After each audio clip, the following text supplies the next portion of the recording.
Ababibule mureke tubanze dutange akanya, hanyuma umuntu utariyandikisha yiyandikishe cyangwa se kuri subscribe niko ubundi babyita mu kinyarwanda, hanyuma ubundi dutangire. Amasegonda abiri aba ahagije umuntu aba yakoze. Noneho rero nimureke dutangire tureba ukuntu gahunda zifashe. Umunsi tugiye kuganira iki? Ababibule uyu munsi tugiye kuganira ku kintu gishishikaje, ikintu kinanira abantu benshi, ariko nanone umuntu iyo agitakaje biba birangiye. Icyo kintu ni iki? Bamwe mushobora kuba muhise mukimenya, ni igihe. Ababibule ni gute wakoresha neza igihe? Buriya iyo nje nkaguha isaha yose ntabwo bizongera kugaruka, nyine mba nyiguhaye birangiye, biba birangiye. Rero iyo udakoresheje neza igihe ushiduka byarakurangiranye, kandi ibintu bikarushaho kukubera bibi, nyine bikubera ko igihe kiba cyaragiye. Igihe turacyumva, tuzi n'akamaro n'agaciro kacyo. Ushobora kwibwira ko ukiri muto ugifite igihe, ariko wowe ukabyara igihe kigenda ntaho tuvugira, kandi gutakaza igihe si byiza. Niyo mpamvu ugomba kwitoza kugikoresha uhereye ubu. Ni iki rero wakoresha kugira ngo ubashe gukoresha neza igihe cyawe? Ese ubundi kuki ugomba gukoresha neza igihe cyawe? Cyawakora ni iki? Iki bamwe bavuze ku bijyanye n'ukuntu wakoresha igihe. So reka turebe impamvu ugomba ubundi gukoresha igihe cyawe. Icyo nicyo tugiye guheraho. Buriya bamwe bavuga ko igihe ari nk'amafaranga. Burya igihe cyatakaye ntikigaruka. Ubwo rero iyo ugikoresheje neza, burya usagura n'igihe cyo gukora n'ibindi bintu bigushimisha. Nk'abakozi bakorera umushahara, buriya uriya mushahara wanyu bawubaha kubera ko mwatanze igihe cyanyu, ni nk'igihe babaye kugwa. Ubwo rero igihe ni ikintu gikomeye cyane. Ubundi nta n'ikintu wakora nta gihe ufite. Tekereza ku bintu byose ukora, ni igihe bigusaba igihe kugira ngo ubashe kubikora. Byaba ari ukwishimisha, byaba ari akazi, byaba ari ugusura inshuti n'abavandimwe, byose bigusaba igihe. Byaba ari ukwiga, byaba ari ugusoma ibitabo, byose ni igihe bigusaba. Nta gihe ufite rero urumva nta nubwo waba uri honyine. Rero uba ugomba gukoresha neza igihe. Impamvu yo turayumvise. Reka noneho murabizi ko ababibule, nyine niyo mpamvu twitwa ababibule. Dufata Bibiliya tukarebamo ibintu byatwifashiriza mu buzima, aho kugifata nk'igitabo kitagatifu gusa. Reka turebe mu Migani igice cya 13 umurongo wa 4. Siko navuga ngo umunebwe arifuza ariko ntagire icyo abona, nyamara abanyamwete bo bazabyibuha. Ababibule murumva aka kantu? Umunebwe arifuza ntagire icyo abona, nyamara abanyamwete bo bazabyibuha. Ni gute ibi wabishyira mu bikorwa? Ujye ukoresha neza igihe cyawe. Nubikora bizatuma urushaho kugira umudendezo. Kuko buriya iyo witoje gukoresha neza igihe cyawe, bigufasha muri iki gihe ukiri muto, ariko n'igihe uzaba umaze kuba mukuru uzashobora gukoresha neza igihe. Igihe burya gishobora gutuma uramba no ku kazi kubera kugikoresha neza. Nawe tekereza kampani yawe wakwishimira guhorana umukozi uhora akererwa buri gihe? Twese tuba twifuza kugumana n'abantu bakoresha neza igihe cyabo, bazi kubaha igihe cyabo. Ubwo turacyari kureba impamvu tugomba kubaha igihe. Noneho inama ya kabiri, muri Luka igice cya 16 umurongo w'10, aravuga ngo umuntu ukiranuka mu byoroheje aba akiranuka no mu bikomeye. Ababibule ni gute twashyira mu bikorwa iyi nama? Uko ukoresha igihe ushobora kugaragaza uwo uri we burya. Ariko gukoresha neza igihe ntabwo biba byoroshye. Ariko buriya iyo umuntu ukoresha neza igihe, burya ni kimwe mu bintu umuntu ashobora guheraho agahita amenya uwo uri we. Reka noneho turebe bimwe mu bintu bishobora gutuma ukoresha neza igihe cyawe bikugora, noneho umenye ukuntu wabifatira ingamba n'ukuntu bitazajya bikomeza kukugora, kugira ngo ukoreshe igihe cyawe bibe ikintu cy'ingorabahizi kuri wowe. Ikintu cya mbere gituma tudakoresha neza igihe ni inshuti. Hari igihe inshuti yawe igusaba kujya ahantu, ugahita uko ushoboye ukaboneka kubera ko inshuti yawe, kandi nta gihe ntabwo ufite. ugahita uvuga uti ntacyo ibyo nari gukora ndabikora ngeze mu rugo, ariko akenshi birangira umuntu atabikoze kuko ntabwo uzi igihe uri mu marire yawe ahantu ugiye. Rero inshuti kuguhamagara kwihakanira bikakunanira bishobora gutuma bikugora gukoresha neza igihe cyawe inshuti zawe. Ikintu cya kabiri gituma gukoresha igihe bitugora ni imyidagaduro. Reka dufate nk'urugero nka televiziyo.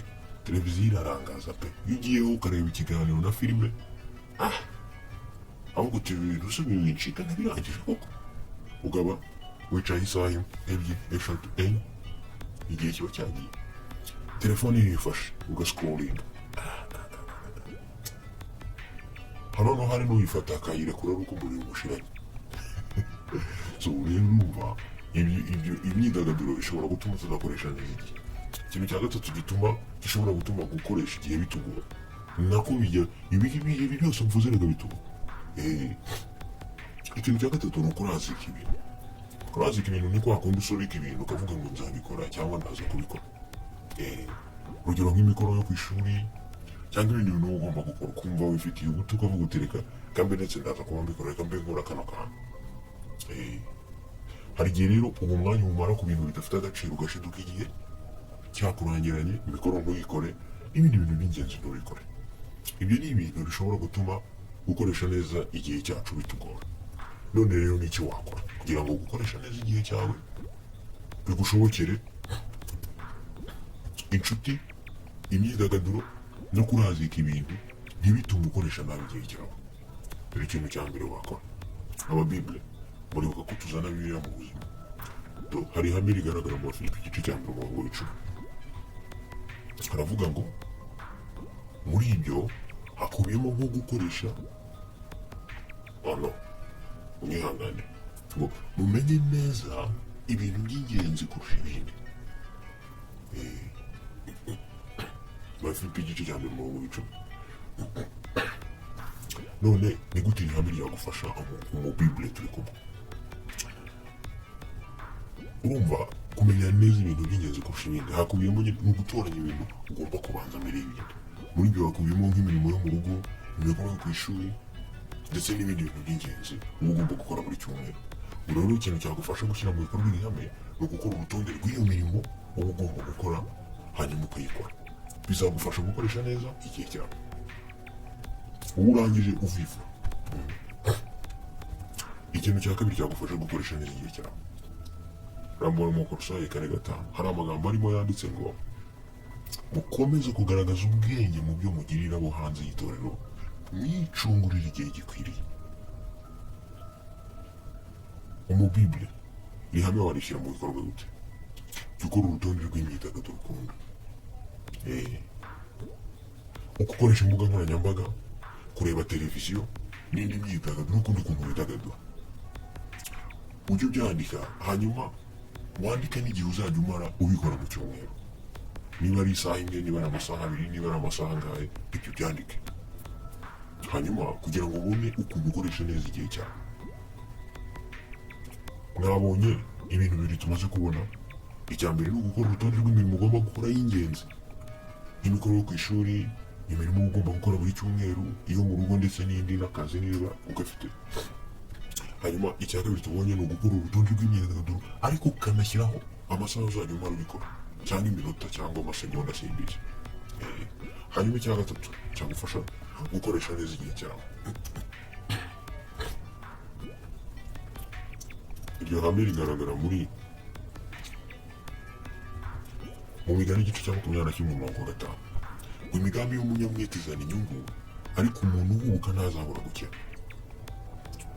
Ibi bisobanuye iki? Ni uguteganya ibyo uzakora, ukagira imigambi nyine.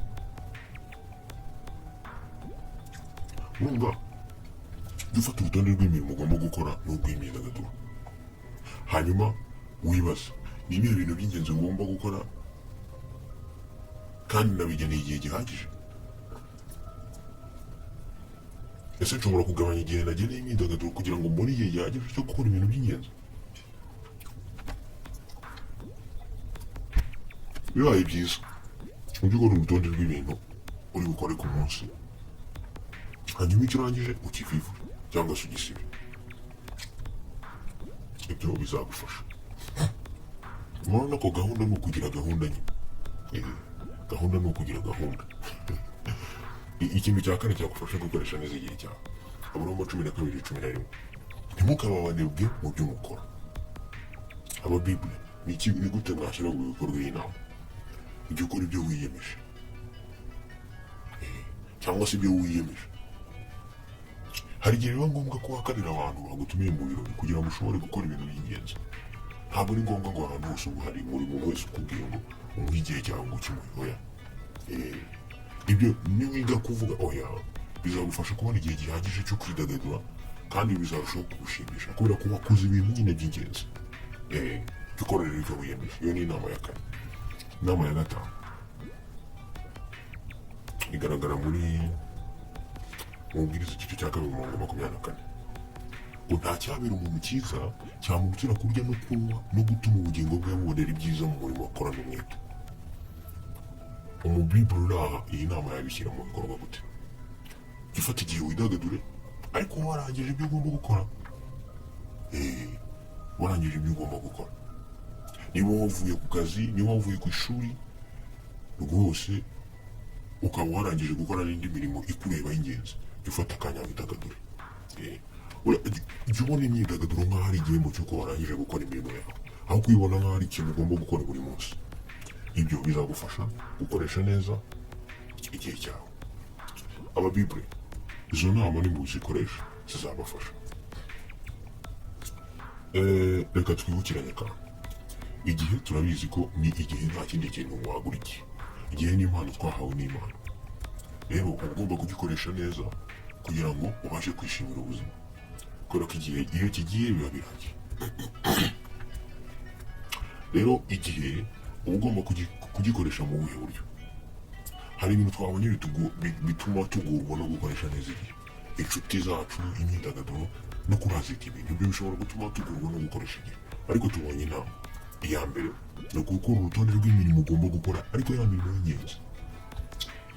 Icya kabiri ni ugukora urutonde rw'imyidagaduro ukunda uba ugomba gukora ariko ukanavuga n'igihe uzajya uyikorera n'igihe uzajya umara uyikora. Ibyo byose ukabyandika. Gatatu ni uguteganya uko uzabikora ibintu bitandukanye. Urugero urwo rutonde rw'imyidagaduro n'urutonde rw'imirimo y'ingenzi ugomba kureba niba utagabanya ku myidagaduro ufite izo ntonde zombi, noneho ukarushaho kongera igihe umara ukora ibintu by'ingenzi. Hanyuma icya kane jya ukora ibyo wiyemeje. Jya wiga kuvuga oya niba nta mwanya ufite. Umuntu ukubwira ati ngwino tujye aha n'aha, niba ari n'inshuti yawe, niba ari abantu nyine ujye umenya kuvuga oya mu gihe uba ugomba gukoresha kugira ngo ubashe kugira gute, kugira ngo ubashe gusagura umwanya wo gukora ibintu by'ingenzi kandi ibyo bizagushimisha. Icya gatanu jya ufata akanya widagadura ariko imyidagaduro yawe igiba nk'igihembo cy'uko wakoze ibintu by'ingenzi ugomba gukora uwo munsi. Ibyo bizagufasha. Ababibule si ibyo ngibyo ugira ngo hari abantu babikoze birakunda, nawe ugenda ubigerageze bizakunda. Kubera ko ufite ubuzima ujya wibuka no kuruhuka. Kuruhuka ni ibintu by'ingenzi kugira ngo ubashe gukora no kugira ngo ubashe gukoresha neza igihe cyawe. Ukore na ka siporo, sibyo? Jya ukora ka siporo. Ndabizi abantu benshi birabagora ariko jya ukora ka siporo bizagufasha gukoresha neza igihe cyawe. Ababibule reka mbareke rero aho nimugende mukoresha neza igihe cyanyu. Nta kintu kizabanezeza no gukoresha neza igihe cyanyu. Ariko nanone umubibule utaraza mu muryango w'ababibule wowe ukabyara gira. Hanyuma ibi bijye bigufasha mu buzima bwawe bwa buri munsi. Nimureke tugende twibera ababibule nta kintu bitwaye. Ariko se kuba inyangamugayo bitwaye iki mwana? Hanze aha kuba inyangamugayo hari ikintu byakugira byatuma upfa. Niba bitatuma upfa wabikoze. So turakundana twese tubiziranye ibyo ngibyo. Nimureke tuzongere duhure hano hanyuma twongere twiganirire. Keep being blessed.